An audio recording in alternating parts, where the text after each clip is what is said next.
Je suis devenu papa en 2019 et je voulais pas passer à côté de ma vie justement de papa. Et je veux pas continuer à travailler 70 heures par semaine comme je faisais auparavant. Donc, je me suis dit je vais m'intéresser plutôt à la reprise de boîtes profitables. Donc j'en ai racheté une première, puis une deuxième, puis jusqu'à 7 en 2 ans. Ça me prend aujourd'hui à peu près 4 heures par semaine pour gérer mon groupe qui aujourd'hui fait 14,3 millions d'euros de chiffre d'affaires. 60% des entrepreneurs ou des entreprises appartiennent à des gens qui vont partir à la retraite dans les 10 prochaines années. Donc une immense opportunité de choper des bons coups, quoi. Des fois, j'ai des dossiers qui arrivent sur mon bureau. Les mecs dans la plomberie en B2B, par exemple, ils font 4 800 000 euros de résultats.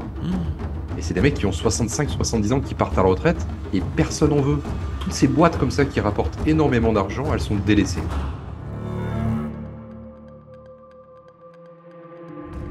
Alexandre m'a fasciné. Il fait partie de ces rares entrepreneurs qui ont atteint l'objectif que j'ai tenté pendant des années. Sortir de l'opérationnel tout en développant son entreprise. Alexandre a un parcours assez atypique. Il a monté 2 sociétés. Et puis, à l'arrivée de ses enfants, il s'est dit, il faut que je change le modèle. Il faut que je sorte de l'opérationnel. Il faut que je fasse de la croissance externe, que je devienne un entrepreneur qui travaille non pas dans l'entreprise, mais sur la société. C'est un concept que ça fait des années que j'entends, mais lui, il l'a mis en place. Dans cette interview, il va te partager comment racheter des boîtes, faire de ce qu'on appelle de la croissance externe, comment identifier ces boîtes-là, comment aussi structurer peut-être ton entreprise actuellement pour qu'elle puisse travailler presque en autopilote, parce qu'une entreprise, c'est un peu comme le lait sur le feu, et il faut toujours surveiller pour pas que ça déborde. Mais il a des concepts qui sont assez éprouvés sur comment structurer, ça ne marche pas sur tous les types de business, comment racheter des boîtes sans apport, sans caution personnelle. Ça fait rêver, c'est trop beau sur le papier, mais c'est ça que j'ai voulu creuser, voir si derrière la façade et les arguments marketing, il y a du vrai. Alexandre Barthélémy est papa de 2 enfants, il est à la tête de plusieurs sociétés qui fait plus de 10 millions de chiffre d'affaires. C'est une personne fascinante qui va donner plein de conseils pour structurer ton entreprise et racheter des bonnes entreprises pour avoir la liberté dont tu veux, prendre soin de ta famille tout en t'éclatant dans l'entrepreneuriat. Alors Alexandre, tu proposes aux entrepreneurs le Graal, en tout cas ce que rêve chaque entrepreneur, qui est de la croissance externe, donc se développer sans apport, sans caution personnelle et sans travailler en recrutant un DG. Alors c'est sûr que sur YouTube on voit beaucoup de promesses comme ça un peu mirobolantes. J'avoue que je crois que j'ai rencontré personne qui a réussi à atteindre ce succès où tu fais bosser les autres et tu es tranquille chez toi. Même des gens que j'ai pu rencontrer à la tête de centaines de millions ou même de milliards, c'est souvent des gens qui bossent comme des chacals. Moi, je serais très curieux pour commencer que tu me racontes 1 ou 2 success stories de gens qui ont réussi à atteindre cet objectif qui est de racheter des boîtes, mettre des gens et avoir cette liberté que chaque entrepreneur rêve d'avoir. Ouais, bien sûr. Alors déjà, je suis le premier exemple puisque alors moi au début, je suis passé par la création d'entreprise. J'ai créé une boîte d'assurance en 2011 que j'ai aussi revendue en 2014. Puis après une boîte de marketing que j'ai toujours. Et en 2019, justement, c'était les prémices de cet accompagnement que je propose maintenant, puisque j'ai recruté un directeur général en 2019 et j'ai quitté mes fonctions opérationnelles à ce moment-là. Et je ne me voyais pas du tout à peut-être 30 ans à l'époque, quelque chose comme ça, me mettre les doigts de pied en éventail, on va dire, sur un transat. Et je me suis dit, je vais m'intéresser à la reprise, en couplant, on va dire, cette compétence de structuration avec justement cette technique de reprise. J'ai fait 2 belles erreurs, on va dire, en 2020 et 2021, en reprenant des boîtes en difficulté. Donc là, concrètement, les erreurs, c'était liquidation judiciaire pour les 2. D'accord. Donc je me suis dit, je vais m'intéresser plutôt à la reprise de boîtes profitables.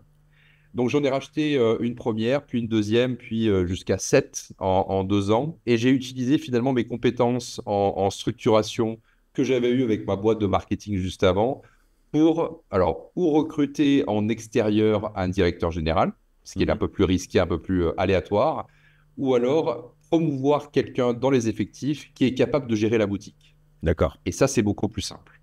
Et donc, Voilà. du coup, pour toi, c'était Donc un ça, gros changement de vie alors. C'est passé de je gère une boîte à je gère, enfin dans l'opérationnel, à je gère en gros des DG. Et est-ce qu'elle elle t'a plu cette nouvelle vie? Parce que c'est pas du tout la même chose d'être les mains dans le cambouis que d'être là à regarder des rapports et suivre des gens, quoi.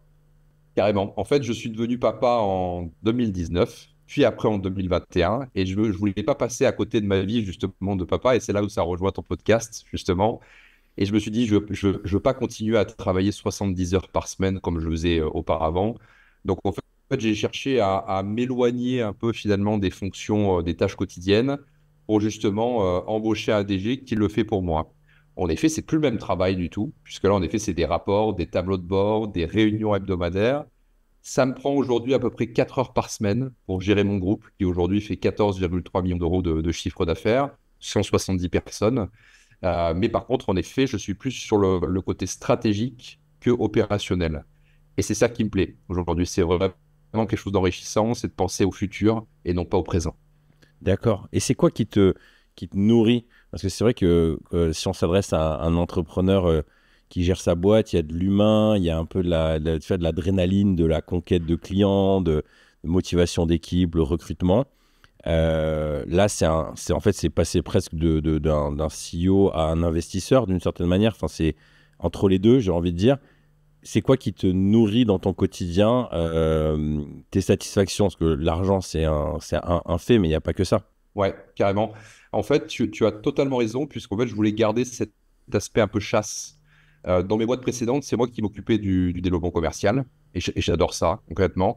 Donc, je voulais garder cette fonction-là, et donc, en fait, maintenant, mon rôle, c'est en effet de penser stratégie et rapport, mais aussi d'aller chasser les prochaines acquisitions. Et en fait, aujourd'hui, 60% de mon temps est justement dédié à cette chasse-là, qui est beaucoup plus importante en termes de risque financier, mais qui est ultra intéressante. Et est-ce que du coup, tu as une équipe, je ne sais pas si c'est une holding ou quoi, qui est avec toi pour gérer ces différentes sociétés?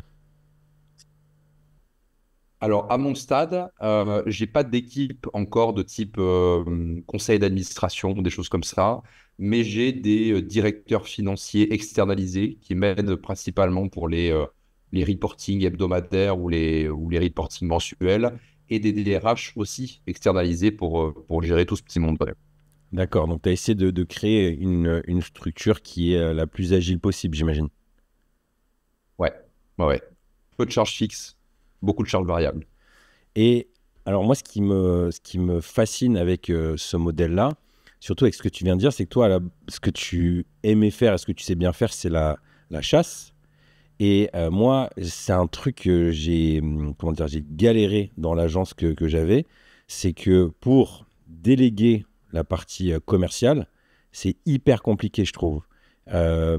Et surtout quand c'est des structures qui font, je sais pas, du sur-mesure ou qui ont besoin de beaucoup de références, de networking, de réseaux, d'entre gens. Comment tu as fait pour déléguer cette partie-là?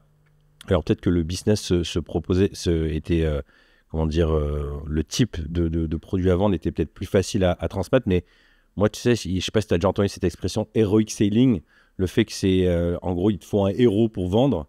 Moi, j'ai eu que des business comme ça où, en fait, c'est moi ou mon associé qui avons vraiment la posture où le client il a envie de signer. Ouais, comment tu as fait pour déléguer cette partie-là? En effet, c'est un excellent point que tu soulèves là. Et en fait, justement, ça fait partie de nos critères d'acquisition. C'est qu'en fait, les sociétés qu'on rachète doivent avoir des produits qui sont, ou des produits physiques standardisés.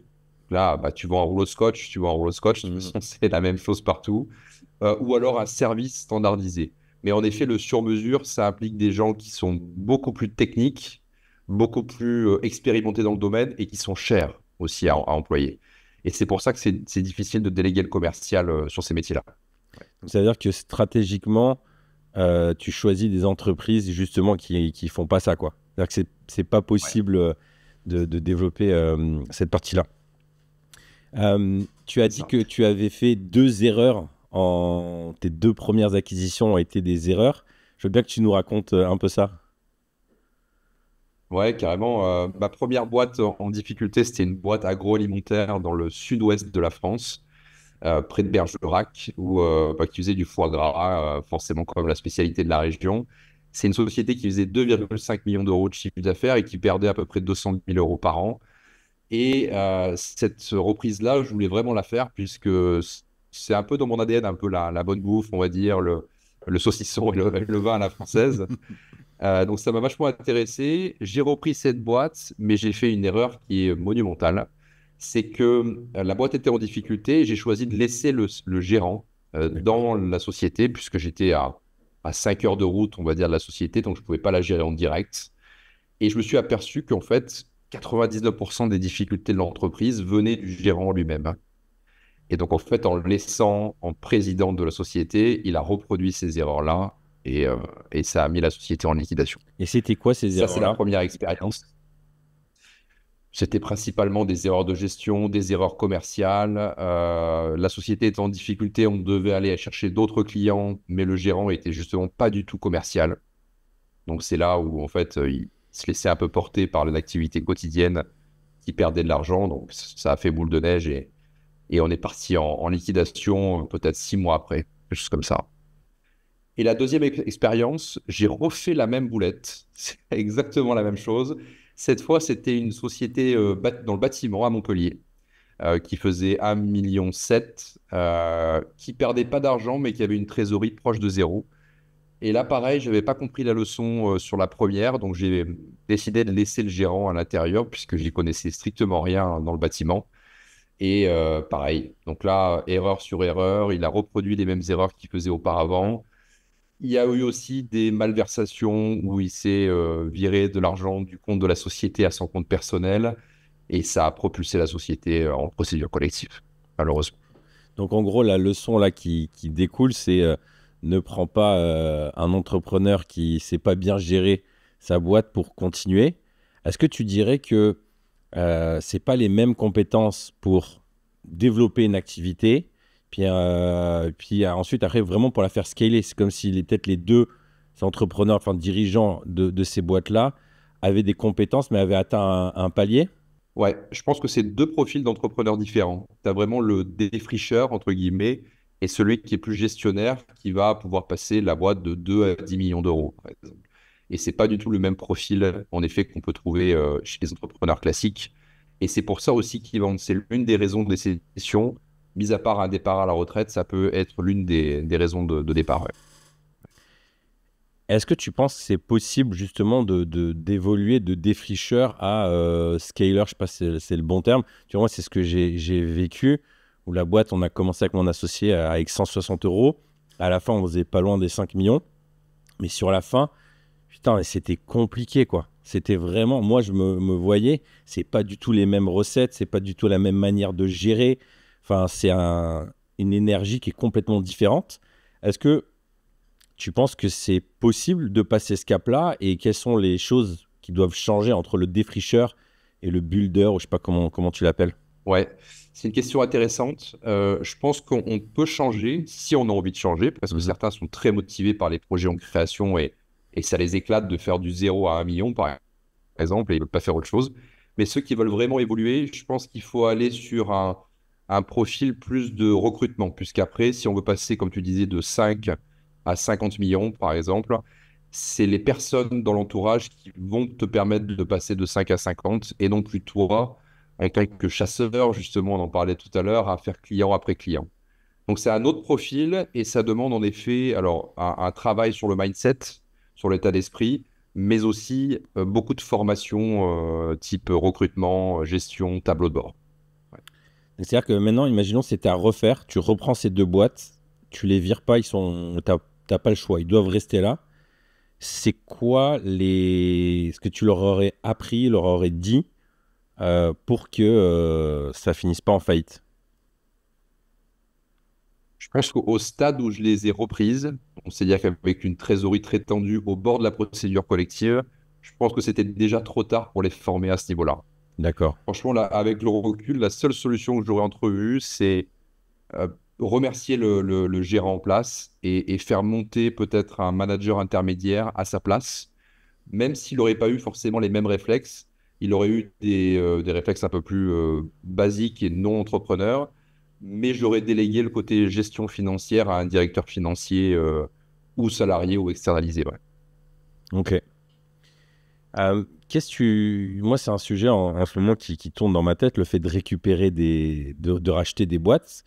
Euh, Qu'est-ce que comment dire, si on devait mettre en comparaison la création d'une boîte et le rachat d'une boîte, ce serait quoi la différence entre les deux, les risques, les avantages, désavantages des deux options?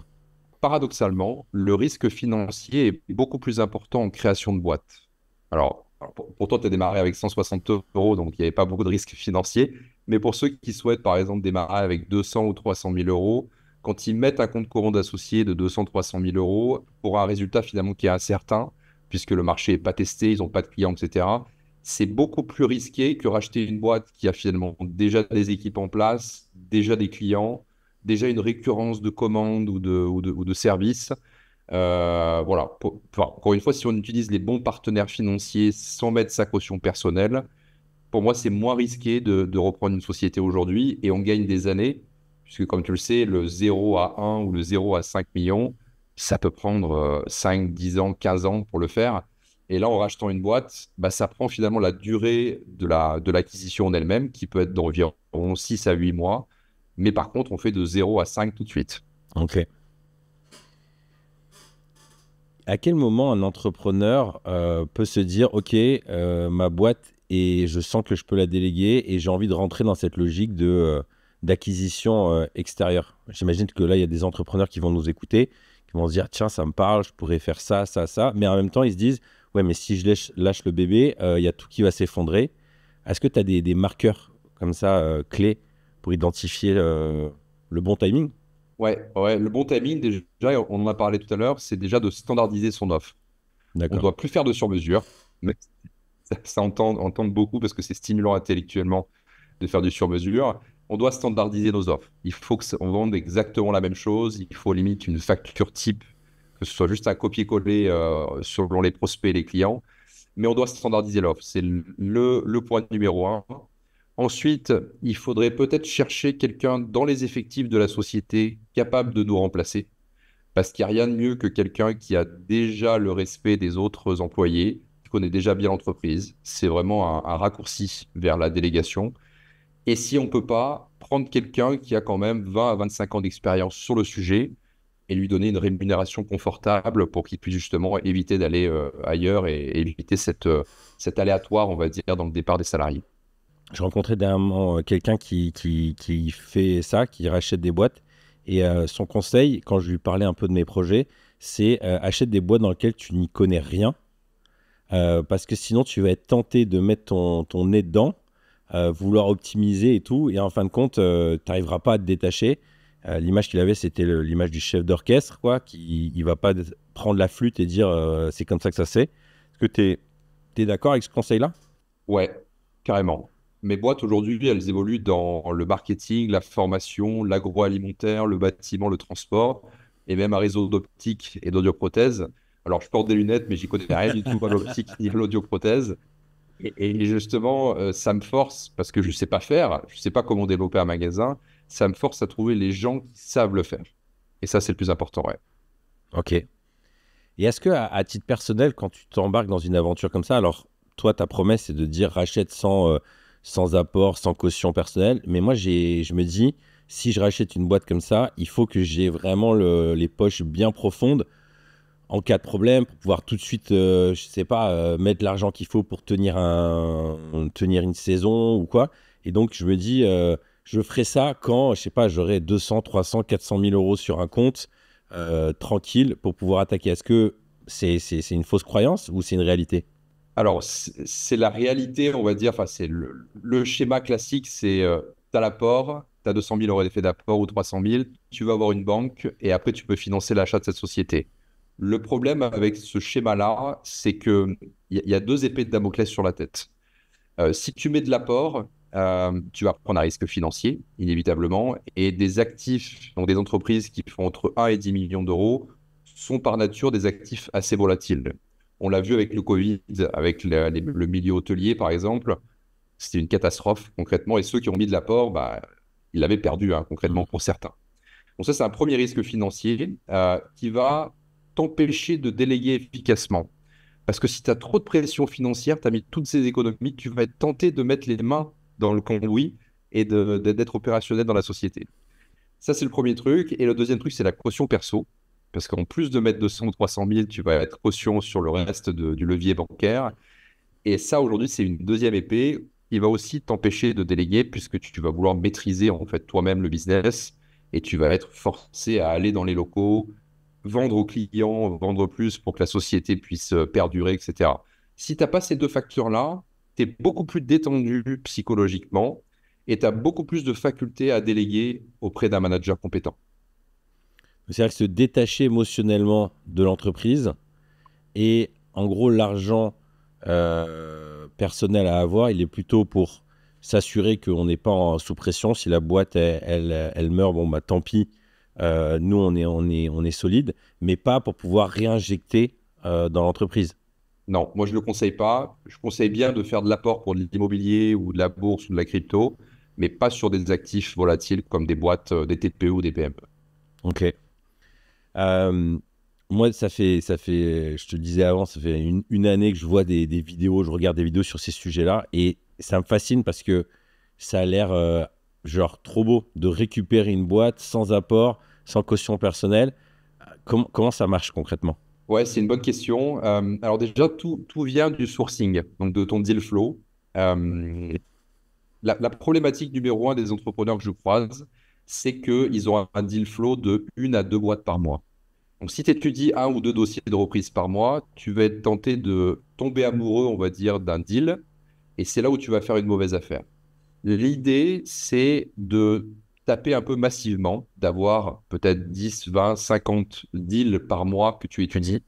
Tu vas être meilleur négociateur et tu vas avoir des valorisations qui sont beaucoup plus accessibles. Les valorisations qu'ont les membres de mon mastermind, c'est des boîtes qui sont valorisées entre un et 3 fois le bénéfice de fin d'année, plus la trésorerie nette des dettes. Si on part sur ces valorisations-là, il existe des financeurs alternatifs qui vont pouvoir financer plusieurs centaines de milliers d'euros, voire millions d'euros dans certains cas, et qui vont pouvoir mettre peut-être 50% du prix de cession, 70 ou même 100% du prix de cession en cash sur la table, sans que tu aies à mettre d'apport et sans que tu aies à cautionner personnellement le financement. C'est pas une dette senior comme on peut l'imaginer. Quand tu vas avoir une banque, tu fais un LBO bancaire. C'est plus un financement par le bas où on va faire un levier sur les actifs de la société qu'on veut racheter pour justement racheter cette société avec ses propres fonds. Voilà. Et là, il existe de nombreux partenaires que tu peux monopoliser pour le faire assez facilement. Alors, je vais être sincère avec toi, sur la fin, là, c'était un peu du charabia pour moi. C'est-à-dire que, en gros, l'entreprise est valorisée à un certain montant. Au lieu d'aller voir une banque en dire filez-moi le pognon pour que je donne ça au patron, je vais voir une petite mafia qui a de l'argent, qui est prêt à le prêter, mais pourquoi eux ils rachètent pas? Enfin, là j'ai pas saisi la fin. Ouais. Alors, non, non, c'est vraiment des organismes financiers. Il en existe plus de 300 en France. C'est juste qu'en fait, on ne les perçoit pas comme financeurs d'acquisition au démarrage. Un exemple, tu cibles une boîte de transport. Elle a 30 camions, 30 tracteurs qui appartiennent à la société, qui sont 100% en propriétaire de la boîte. Tu vas pouvoir faire un levier et refinancer cette flotte de camions pour payer toute ou une partie du prix de cession. Alors, il existe un montage comptable et juridique pour le faire proprement dans les respects de la législation française, bien sûr, mais tu peux utiliser le patrimoine de la société que tu vas racheter pour payer son propre prix de cession. Et D'accord. c'est là où est la magie de la future acquisition.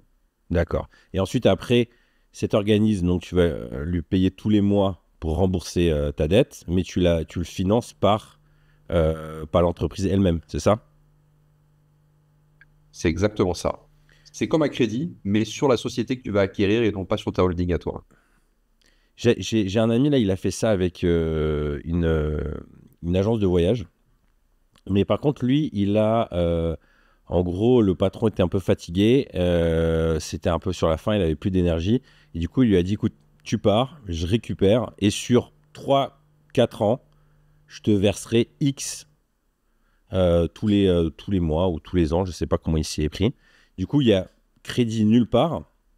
C'est juste un deal avec la personne qui part. Est-ce que ça, c'est un truc qui se fait beaucoup? ou c'est vraiment des pépites hyper rares à trouver de gens qui sont prêts à faire ça? Ouais, en fait, tu parles du crédit vendeur. Ok, Et alors, le crédit vendeur, c'est génial. En effet, ça fait partie des 7 sortes de financement possibles pour acheter une boîte. Alors, pour moi, le 100% crédit vendeur, donc un cédant qui va te vendre sa boîte 500 000 euros en 100% crédit vendeur, pour moi, ça reste quand même l'exception. d'accord. Euh, la plupart des cédants veulent quand même un montant cash à la signature. Certains peuvent accepter peut-être 20, 30, 40% du prix de cession en crédit vendeur, mais le 100% reste rare. C'est bien dommage. La pratique du crédit vendeur se démocratise de plus en plus. En 2022, il y avait 7% des transactions en France qui étaient faites en crédit vendeur. Maintenant, c'est 12%. Donc, D'accord. ça monte bien. Et surtout avec les banques qui sont de plus en plus regardantes sur les financements. Mais voilà, ça reste quand même l'exception. Ok. Comment tu identifies, tu disais que un des défis, c'est de faire du sourcing, donc trouver ces boîtes-là. Comment tu les snipes? Bon, j'imagine que toi, en tant que commercial, ça doit te faire plaisir de chasser. Mais c'est quoi les critères? Comment on se balade dans la rue, on dit, oh tiens, un truc de transport, on va les toquer, on discute. Ça se fait sur Internet, ça se fait sur paper.com. Enfin, comment ça se passe? Ouais, en fait, tu as plusieurs canaux de prospection, hein, puisque là, c'est vraiment de la prospection, mais pour acheter une boîte. Tu as des canaux qui sont online. Je pense par exemple à LinkedIn qui marche super bien pour faire du sourcing de boîtes. Ou tu as des canaux pardon, qui sont offline, le courrier par exemple. Et le but, c'est vraiment de faire des campagnes massives. On est là pour avoir 30, 50, 70 retours sur la campagne de sourcing qui vont te permettre justement de filtrer les bonnes boîtes à reprendre, celles qui sont bonnes mais avec une valorisation raisonnable et surtout avec des cédants motivés. Parce que le pire, c'est quand tu fais une campagne justement de marketing de masse comme ça et tu as le cédant qui t'appelle en disant bah, quelle est la proposition financière que vous pourriez me faire?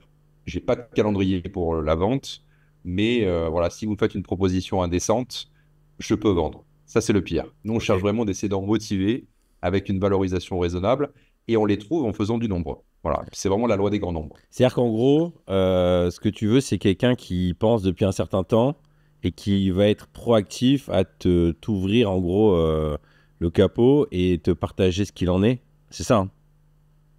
Ouais, c'est exactement ça. Tout à Ok. fait.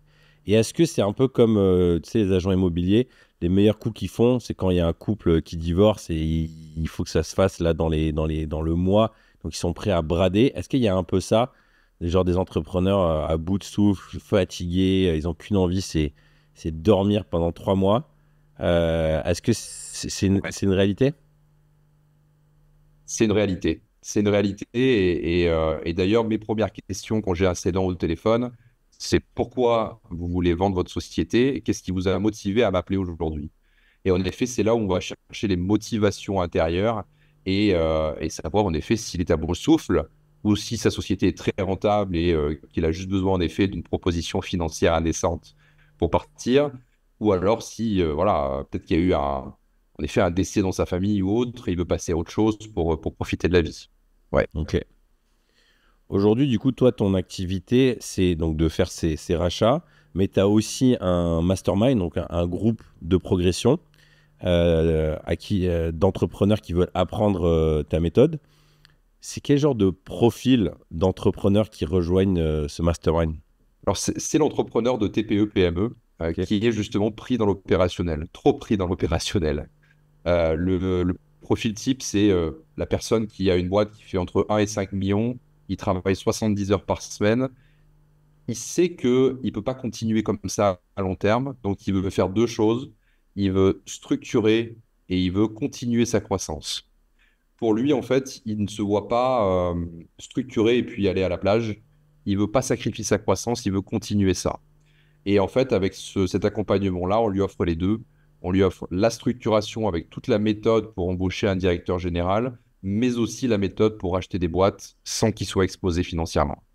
Donc c'est en deux temps. C'est d'abord se décharger de l'opérationnel, puis ensuite développer le groupe. Et est-ce que dans ce que tu proposes, c'est développer le groupe autour de l'entreprise principale ou c'est vraiment aller rien avoir et avoir un portefeuille, comme tu disais toi, dans le transport, le médical ou peu importe?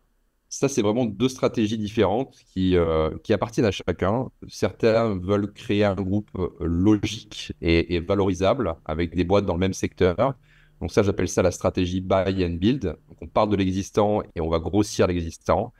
Et la stratégie plutôt conglomérat où finalement l'entrepreneur peut être un peu peut-être usé de son secteur d'activité historique. Il veut s'épanouir plus et changer de secteur. Et là, il va faire des acquisitions opportunistes dans divers secteurs d'activité. D'accord. Quels seraient les domaines dans lesquels je devrais me former? Moi, j'ai été je suis un builder dans le sens où commercial, j'aime le bordel, créer de la valeur et tout ça. Quelles seraient les compétences à apprendre? J'imagine lire un compte de résultats, ce genre de choses, mais ouais, à quoi devrait ressembler mon quotidien et les compétences, tu disais là que ça te prend 4 heures par semaine pour tout gérer, c'est quoi? C'est lire des tableaux Excel, mais moi ça me paraît un peu dingue parce que une entreprise c'est des hommes, s'il y en a un qui te vole dans la caisse, s'il y en a un qui parle mal aux clients, tout ça en fait, j'ai du mal à me projeter sur comment ça peut tourner, rapporter de l'argent sans imploser quoi. Ouais, c'est là où le recrutement du directeur général est la pierre angulaire de tout.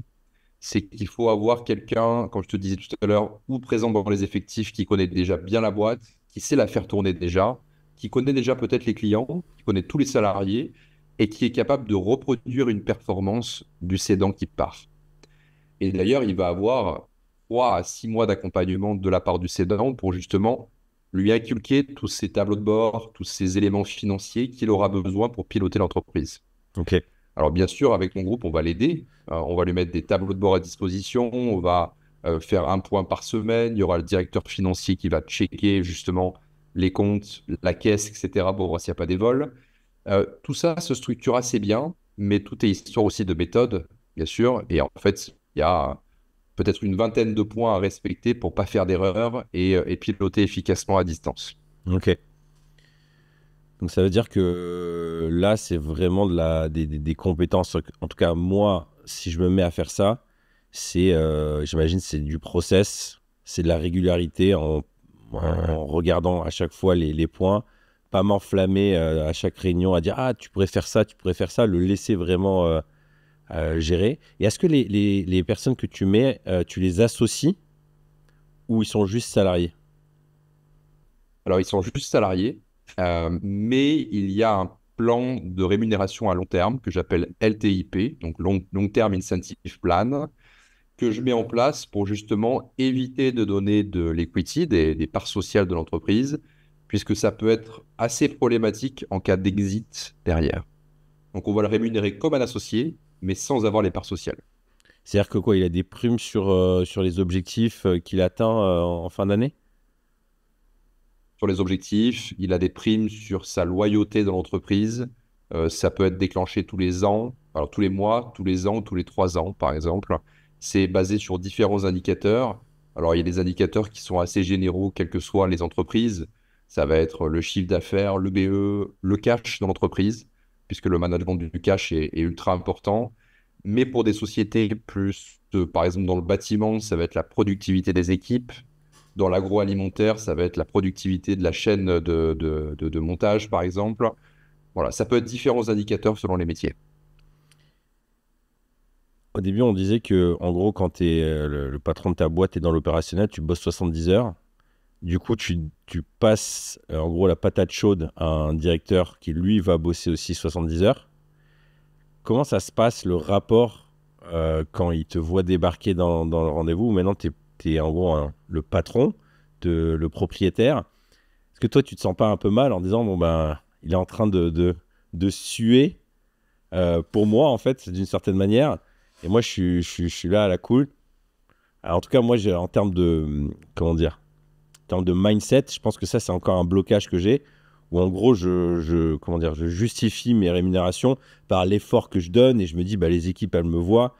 Mais tu sais, on entend souvent un peu dans le, comment dire, le subconscient, l'inconscient collectif de, ah, le patron, il n'en fout pas une. Et donc, du coup, qu'est-ce que je vais m'embêter pour cette boîte-là? Est-ce que tu as ce genre de défi ou tu as eu ce genre de défi? Je l'ai eu au démarrage, ouais, parce que j'étais comme toi et je voulais aller chercher mon propre chiffre Je voulais développer moi-même ma boîte. Mais finalement, après 1 à 2 acquisitions, tu te rends compte que être un peu le, comment dire, euh, ouais, on va dire, proposer sans cesse des idées ou proposer d'aider le directeur général sur des points, c'est carrément en fait antiproductif. Parce qu'en fait, il va pas avoir une vision claire, il va partir sur différentes idées en même temps, et finalement, il va perdre son focus.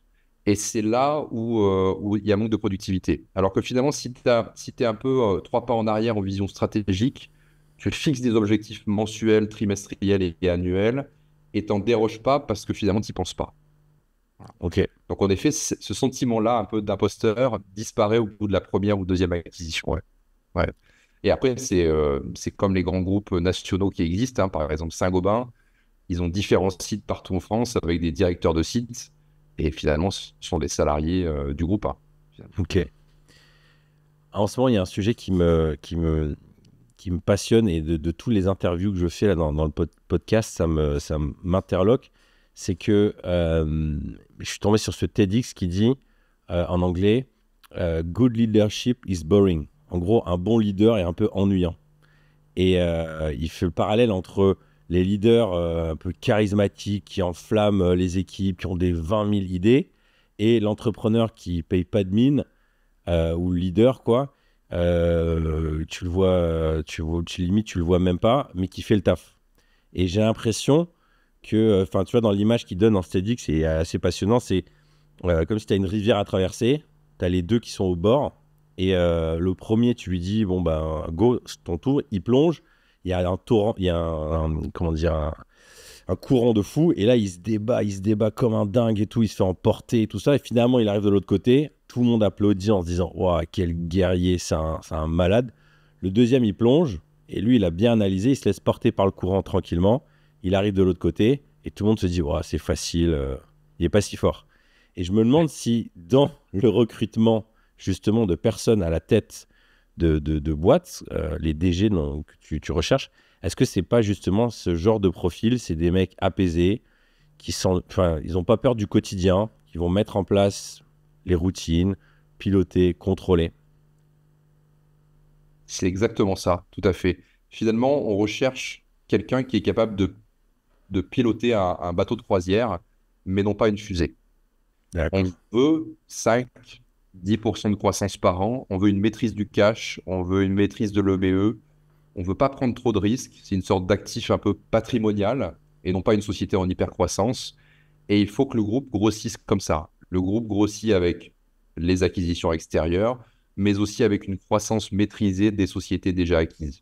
Tout à fait. Ok. Donc c'est vraiment ouais, tranquille, on va dire. Et toi, tu te rémunères de quelle manière? Par, je crois que ce qu'on appelle des management fees, par les dividendes à la fin, ou d'autres manières? Alors ouais, management fee et dividendes, ça c'est les deux rémunérations classiques. Mais il y a aussi, et pour ceux qui nous écoutent, ça va peut-être leur plaire, une troisième sorte de rémunération qu'on peut prendre.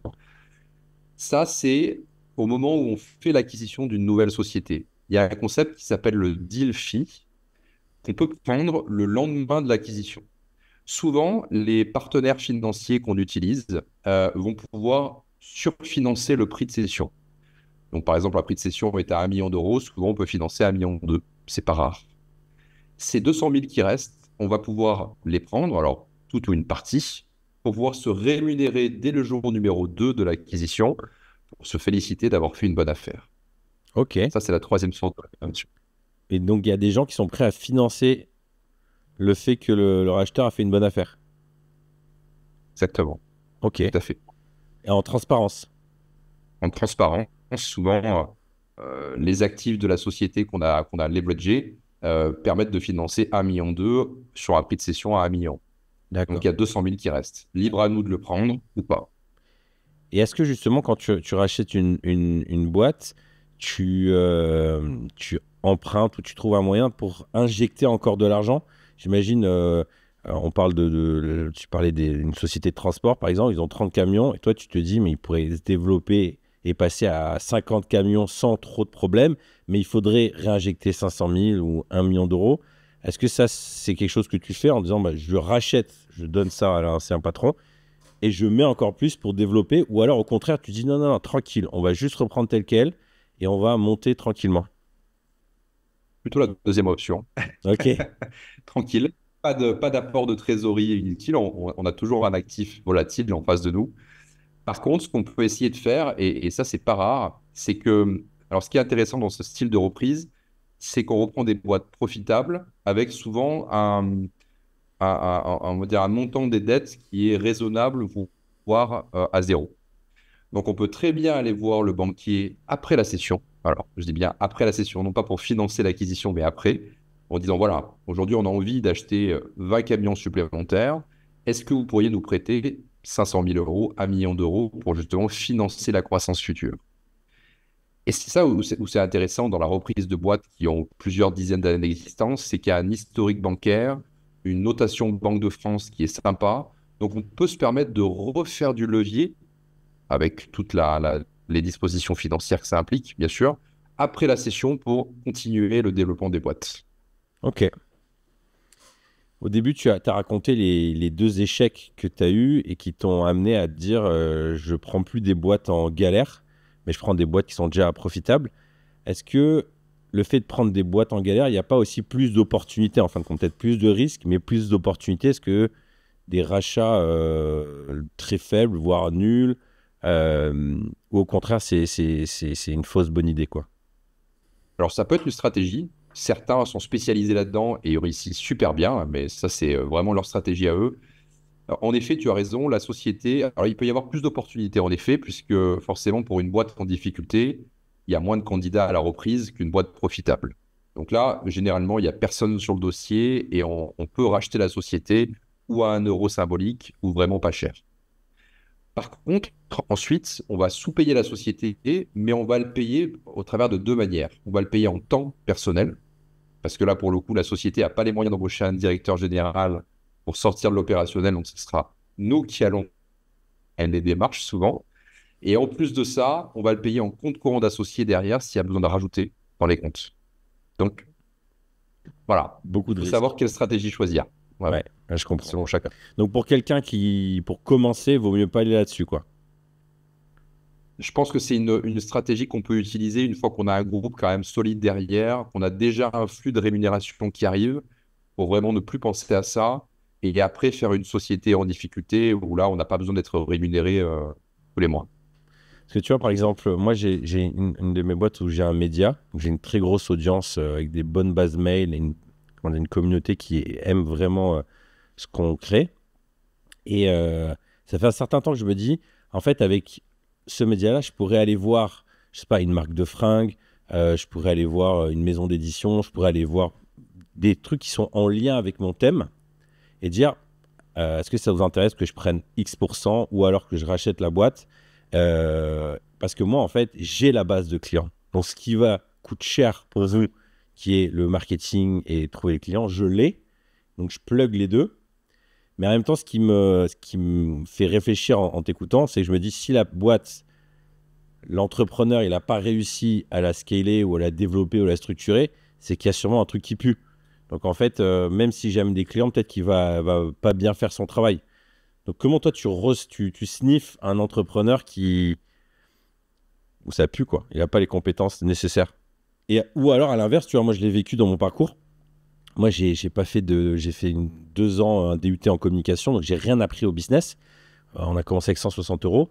On s'est battu. On a atteint un premier palier, c'était 500 000 euros. Là, on a failli faire faillite parce qu'on a un client qui nous a vraiment arnaqué.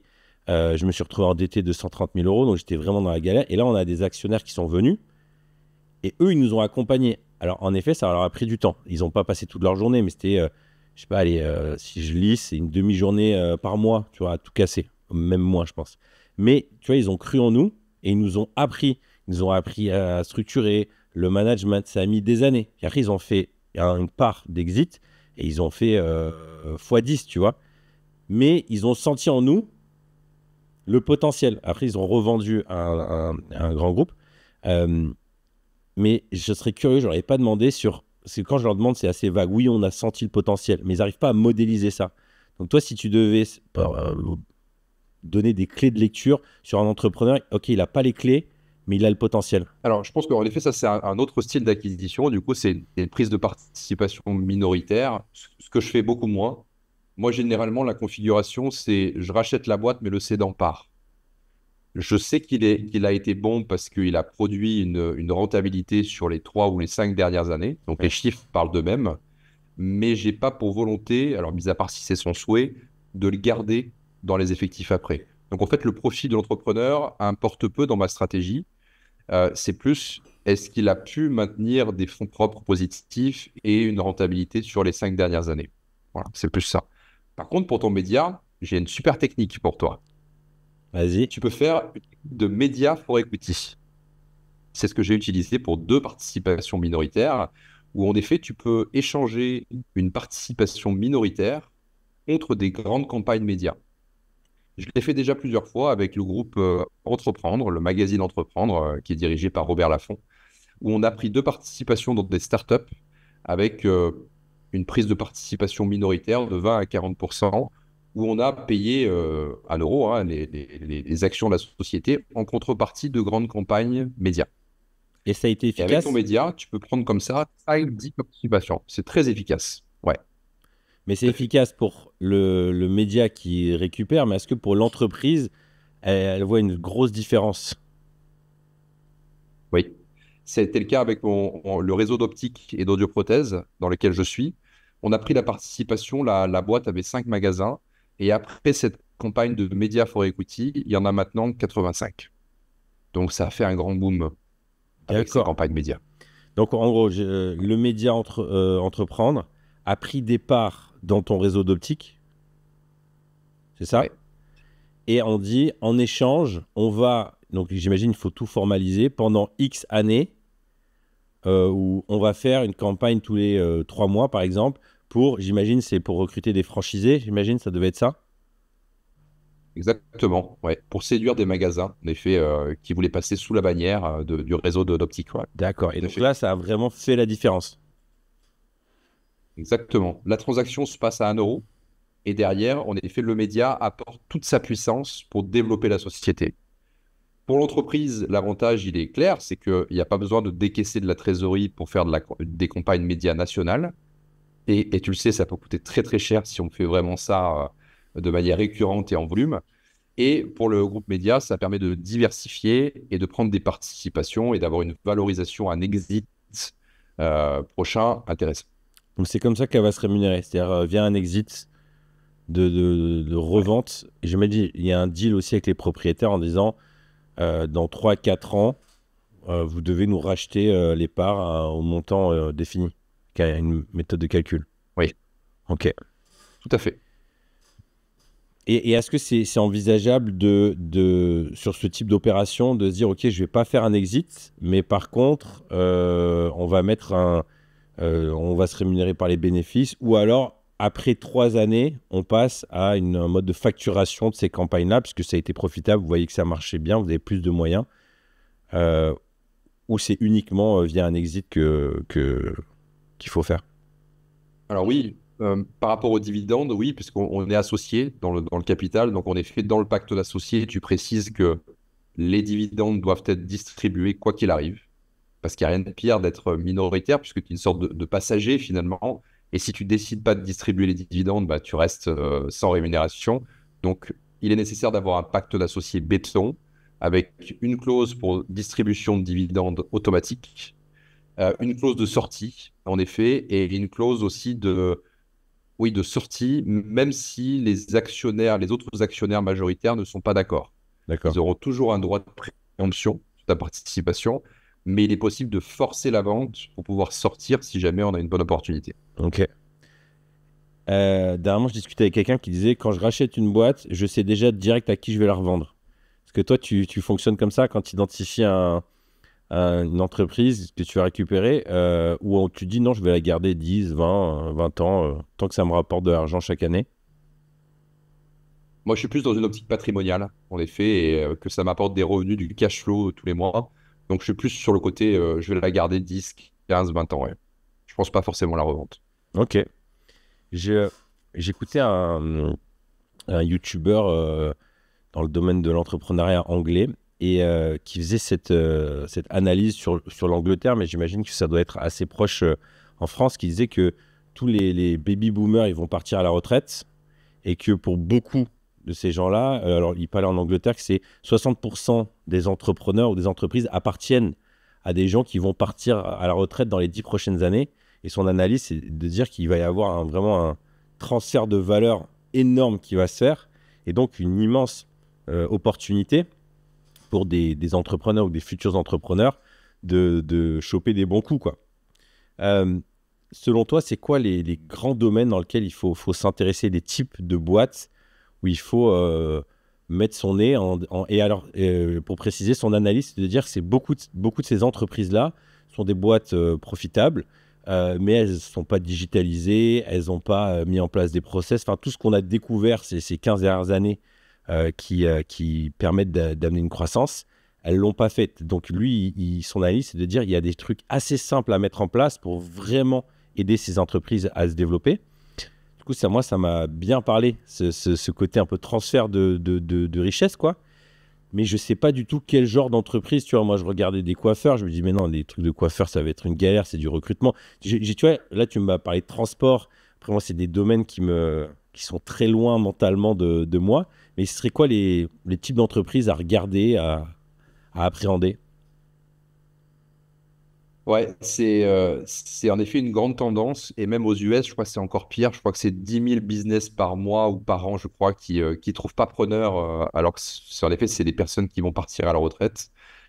Pour moi, les meilleurs business à reprendre durant ces prochaines années, c'est un peu comme disent les Américains, un peu boring businesses. Typiquement, tu as des boîtes, tu sais, qui font de la plomberie. Mais des boîtes qui font de la plomberie, ça peut faire 3, 4, 5 millions d'euros de chiffre d'affaires avec des EBE donc une rentabilité à 15-20%. Des fois, j'ai des dossiers qui arrivent sur mon bureau. Les mecs dans la plomberie en B2B, par exemple, ils font 4 800 000 euros de résultats. Et c'est des mecs qui ont 65-70 ans qui partent à la retraite et personne n'en veut. Tous les jeunes qui arrivent sur le marché du travail, ou alors même des moins jeunes à 25, 30, 35 ans, ils veulent en effet du digital, ils veulent de l'intelligence artificielle, ils veulent de la crypto, ils veulent des choses comme ça, et c'est normal. Mais par contre, toutes ces boîtes comme ça qui rapportent énormément d'argent, elles sont délaissées. Donc en effet, tu as les boîtes de plomberie, tu as l'industrie, la manufacture. On a des très belles boîtes de manufacture aussi dans des régions qui sont assez rurales, par exemple, qui ne trouvent pas preneur parce que c'est au milieu de rien et c'est un métier qui peut paraître un peu poussiéreux. Voilà, tout ce genre de business-là, tu peux vraiment faire des très très belles reprises et il n'y a personne en face pour les reprendre. C'est incroyable. Et toi, mais avec ton activité via le mastermind où tu formes, tu transmets via une chaîne YouTube aussi, est-ce que tu as des déclics comme ça de gens qui se disent, bah, tiens, ça me tente, j'aurais envie. Est-ce que tu sens que ce changement de mindset, il est possible ou en fin de compte, cette fame qu'on a autour de l'entrepreneuriat, c'est parce que les gens veulent créer, donc on fait plus appel à des créateurs? Ouais. Alors, je sens que ce système de reprise, parce qu'en fait, c'est vrai qu'il y a quand même les médias TF1, la BPI communiquent beaucoup, beaucoup, beaucoup là-dessus, puisque pour la France, ça va être, si toutes ces entreprises-là ferment leurs portes, ça va créer un manque à gagner énorme. Donc, ils font quand même beaucoup, beaucoup de communication là-dessus. Et je sens qu'il y a de plus en plus de personnes et de plus en plus jeunes qui viennent justement se former chez nous. Hmm. Ouais. C'est vrai qu'en t'écoutant, je pense à deux, trois amis qui, eux, ont racheté des boîtes. Ils l'ont fait assez jeune, autour de la trentaine. Mais quand j'analyse, enfin, ouais, entre 25 et 30 ans, mais quand j'analyse, là, ça vient de me flasher, ils viennent souvent de familles avec des parents dans le domaine de la finance, dans l'entrepreneuriat, mais plutôt, comment dire, expérimentés, quoi. Pas des start-upers, des parents start-upers ou dans le monde du digital, des gens à l'ancienne. Et c'est vrai que moi, il y avait un petit côté, c'est pas du vrai entrepreneuriat, tu vois, dans ma tête quand il me racontait ça, mais maintenant, avec du recul, c'est vrai que c'est beaucoup plus sage, en fait. Et comme tu dis, il y a deux manières de faire. Il y a soit je rachète et puis je laisse piloter. Mais il y a aussi, je rachète et j'ai envie de mettre les mains dans le cambouis. J'ai un ami, il a fait ça avec une maison d'édition et il s'est éclaté, quoi. Il a pu commencer direct avec une boîte avec le plus dur était fait, et puis il a pu grandir. Donc c'est vrai que c'est un très bon axe. Maintenant, pour reprendre ces exemples-là de ces amis-là, eux, ils avaient des fortes compétences financières. C'est-à-dire que ce que tu racontes sur l'effet de levier sur des crédits, ou alors ils ont de la famille qui ont des moyens pour acheter, enfin, ils connaissent tout ça. Et c'est vrai que c'est une partie un peu chiante. Tu vois, même moi, depuis 1 an que j'essaie de me renseigner, tu vois, je freine parce que je sens des documents analysés, des tableaux Excel, des rendez-vous chez le banquier, et genre, j'ai déjà de la sueur avant même de commencer, quoi. Alors, il y a des méthodes qui sont beaucoup plus simples. Tu vois, par exemple, dans mon Mastermind, je propose un fichier Excel avec 38 formules automatiques. Tu n'as plus qu'à plugger le chiffre d'affaires, la rentabilité, etc. Ça te sort combien tu peux financer avec des partenaires de financement alternatifs à la virgule près, quel prix de cession tu dois négocier, est-ce que tu fais une bonne affaire, est-ce que tu fais pas une bonne affaire.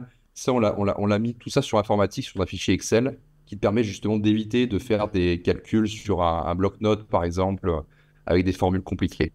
Donc, il y a des méthodes beaucoup plus simples, ouais, pour y arriver et sans se prendre trop la tête. Et est-ce qu'il existe des boîtes qui peuvent accompagner? Par exemple, imaginons, moi, j'identifie des entreprises.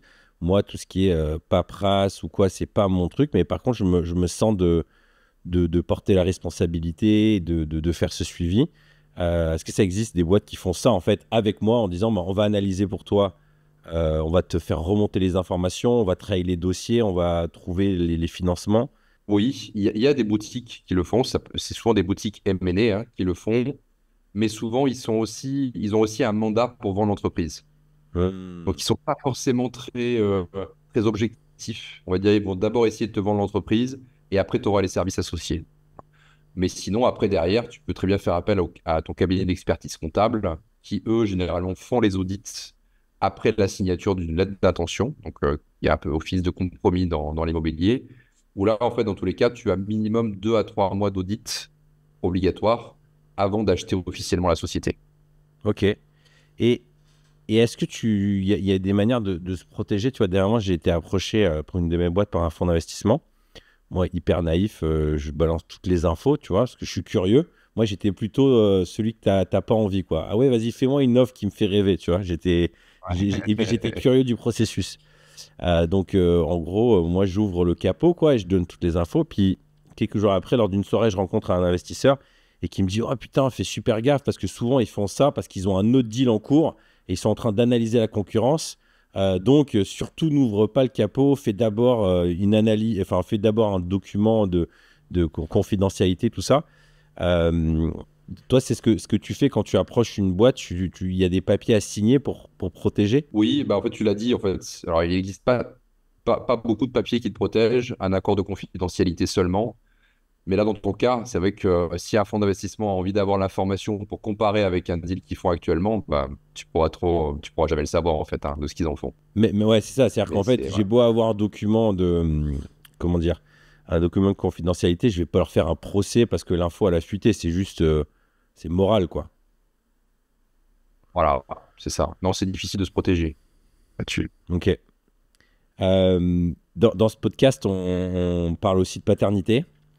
Moi, je Ouais. serais curieux de savoir, toi, dans ta nouvelle vie aujourd'hui, comment tu gères ta vie de papa avec ta vie d'entrepreneur, qui, de ce que je crois comprendre, est assez intense. Tu veux signer plein de deals avec ton mastermind aussi.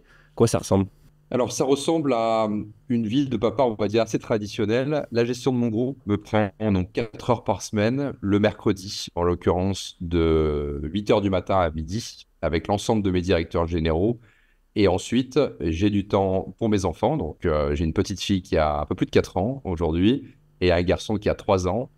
Et j'ai le luxe de les amener à l'école, de leur faire à manger le soir, par exemple, de donner le bain, etc. Donc ça, c'est vraiment une qualité de vie qui est pour moi... En fait, j'ai pas tiré une croix tiré une croix sur la croissance pour vivre ma vie de papa. Et en fait, le fait d'allier les deux comme ça me plaît énormément. Et ça, tu l'as fait de manière intentionnelle, tu disais au début. C'est-à-dire que quand tu as voulu sortir opérationnel, tu t'es dit, tu n'avais pas encore les enfants, hein, je crois, mais tu t'es dit, il faut que je change mon lifestyle pour me préparer. Exactement, tout à fait. Ma femme était enceinte en 2019, au moment où j'ai quitté mes fonctions opérationnelles sur ma boîte de marketing. Et je me suis dit, il faut absolument que je vois mes enfants grandir et me dégager du temps sans faire une croix sur ma vie d'entrepreneur. Voilà. Et pour moi, c'était la solution qui me paraissait la plus logique. Et qu'est-ce que ça a changé l'arrivée du premier enfant pour toi? Alors, je sais pas ce qui se passe avec les papas, mais je trouve que dès qu'on a notre premier enfant, il y a un truc qui shift dans notre tête. Et finalement, ça m'a donné un sens. Vraiment, le fait de, bah, je veux créer ce groupe. Ok, ça offre de la liberté financière, de la sérénité financière. Mais pourquoi pas laisser quelque chose aussi, laisser une trace après mon départ à ces enfants et pourquoi pas leur léguer ce groupe qui, peut-être dans 30 ans ou 40 ans, sera beaucoup plus important. Donc il y a vraiment ces deux, il y a l'aspect patrimonial et liberté. Ça me parle énormément ce que tu dis, parce que je crois que c'est quelque chose qui me parle aussi de créer. Alors j'utilise un terme qui fait un peu kitschouille, hein, mais un empire. Mais moi j'aime bien, j'ai rencontré des Ouais. familles qui ont des groupes familiaux et je trouve ça fascinant. Il y en a depuis des générations. J'ai eu l'occasion de rencontrer des grandes familles avec une histoire, tu vois, avec des blasons familiaux et qui se passent le groupe, qui se forment même très jeunes. Ils sont formés à une certaine manière à comprendre l'entreprise et tout ça, la culture. Et je trouve ça fascinant. Je trouve ça fascinant. Alors aujourd'hui, dans la société dans laquelle on est, c'est peut-être un peu mal vu en disant tu vas bloquer ton enfant s'il veut devenir artiste ou je sais pas quoi. Ok, mais je trouve que en même temps, en tant que mec, il y a quelque chose de, tu sais, il y a quelque chose de puissant à se dire je vais bâtir quelque chose de solide que eux vont avoir envie de reprendre, ils vont pouvoir s'épanouir. Et moi, ce qui me plaît bien, c'est pour ça que je m'intéresse à ce sujet-là, c'est que s'il faut, il y en a un, comme tu dis, lui, il va vouloir être dans la plomberie, le bâtiment, ça le passionne. Donc le fait de dire, bah tiens, là, j'ai une boîte, j'ai même deux boîtes là-dedans, tu peux t'éclater. L'autre sera peut-être l'édition, l'autre sera peut-être les transports ou quoi. Et le fait d'avoir quelque chose d'assez riche, ça leur permet d'avoir plein d'expériences aussi et d'avoir des perspectives. Moi, je trouve ça assez fascinant, quoi. Ouais, exactement, exactement. Il faut les picouser au compte de résultats et au bilan du coup des plus jeunes. Je sais pas si c'est ce qu'il y a de plus motivant, mais toi, tu parles beaucoup Alors, avec ton épouse du travail, ou est-ce que tu es vraiment du genre, une fois que je suis à la maison, que les enfants sont là, je parle plus business? ouais, ouais, je parle vraiment de ça en famille assez ouvertement, d'ailleurs, même au niveau des chiffres et de comment ça se passe dans le groupe. Donc, ouais, ma famille vit au train de mes nouvelles acquisitions ou de mes problèmes dans le groupe ou autre, ouais. Ouais, Excellent. complètement. Euh, pour finir, s'il y a des gens qui nous écoutent et qui se disent, bah, je veux me former là-dedans, donc tu disais que tu as un mastermind, on peut te suivre sur ta chaîne YouTube, mais tu as un mastermind aussi. Ça représente combien en termes d'engagement? C'est des événements présentiels, c'est de la visio, ça ressemble à quoi? Alors, c'est essentiellement online. Donc, sur le portail du Mastermind, il y a trois choses. Il y a la communauté qui fait, au moment où je parle, 225 repreneurs d'entreprise à l'intérieur. Il y a le programme de formation qui retrace toute la méthode, mais aussi deux coachings collectifs par semaine qui sont en live. À ça s'ajoute un événement live une fois par an, une sorte de grand-messe une fois par an. Et le dernier événement live s'est passé le 29 mars dernier à Lyon, où nous étions presque 100 repreneurs. Donc c'était un super moment. Ok. Et j'imagine que toutes les infos, elles sont, on peut voir ça sur ta chaîne YouTube ou sur ton site. Yes, Super. c'est ça. Eh ben, merci beaucoup pour cet échange. Et puis, ben, j'invite tous les entrepreneurs ou personnes qui rêvent de devenir entrepreneurs à vraiment considérer cette option de racheter des boîtes. Merci Alexandre. Ah, merci à toi, merci de tes questions. À bientôt. À bientôt. Si cet échange a fait écho avec ton propre cheminement, je pense que tu vas apprécier l'e-book que j'ai rédigé pour les papas, patrons, pèlerins. Adieu la culpabilité des parents entrepreneurs. J'ai mis à l'écrit 17 pensées qui m'ont aidé à réduire de 30% ce sentiment de culpabilité.